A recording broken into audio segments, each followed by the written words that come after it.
Hi, I'm Dan Chambers, the founder of Chambers Law Firm.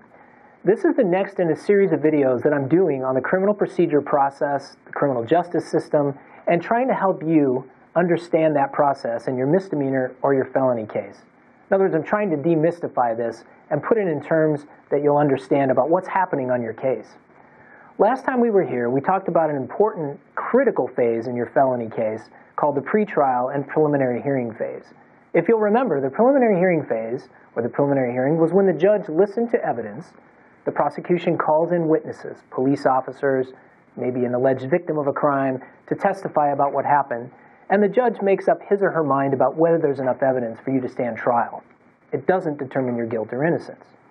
Now, assuming the judge holds you to answer, that's the technical term involved, your case will then go to the next step, which is called the arraignment. And you're probably saying, wait a minute, wasn't I arraigned already? Yes, you were.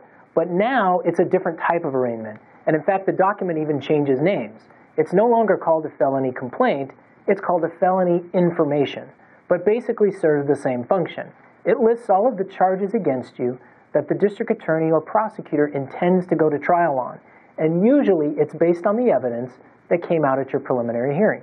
Now it's important to remember, that hearing is transcribed by a court reporter and put into a booklet that your attorney then gets so that you and your attorney can review that transcript to refresh your memory about what was testified to and whether or not the charges in the information are actually going to be accurate. Sometimes it's possible that the prosecution did not establish a charge, but they put it in the information anyway. And that's a whole different motion your attorney can file on your behalf to try to chisel away at that information if the district attorney does what I call overfiling. Now, at that arraignment, you'll be presented with the information, you will enter another not guilty plea, and your case transitions into a very important phase called the pretrial phase. It's everything that gets done leading up to the trial in your case.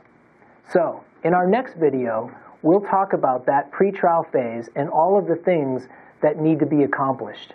I hope this video has been helpful and informative, and more than likely you still have questions that you'd like answered. We at Chambers Law Firm pride ourselves in effectively communicating with our clients and trying to answer all of their questions about their cases.